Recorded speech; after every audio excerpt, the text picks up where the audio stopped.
It's always about finding your why, and you know, Amanda and I talk about that all the time, finding why you do things, why we're in this business. I stopped by Integrated Pain Associates, and those guys talked about their why they do what they do. Take a listen. Why'd you get into pain management?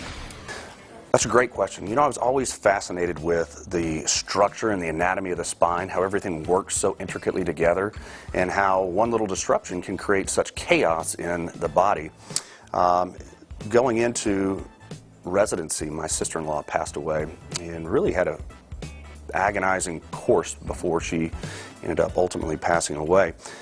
There were a lot of things that potentially could have been done to reduce her pain, and that really helped solidify the fact that I made the right decision going into pain medicine, because I want to help people. We want to limit their suffering. Right. Why did you get into pain medicine? You know, I think that it's one of the more overarching things that people will do. You know, we'll take a breath because we have to. We'll go find a restroom because we have to. We'll find water because we have to. And we'll also avoid pain at almost any cost. And so the context of pain being something that enters somebody's life unexpected and completely changes how they engage the world, how they engage their living, how they put food on the table, whether or not they can get a job.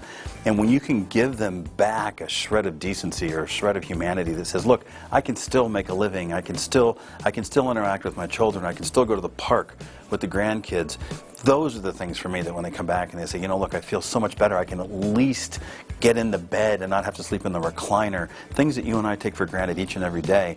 For me, that's the most rewarding thing that you can do for a human being. You may be able to give them an antibiotic for their ear and make them feel better, but pain is something that will completely consume an individual. And if you can bend that curve back in a direction that makes them feel more connected to the rest of the world, that's a huge win.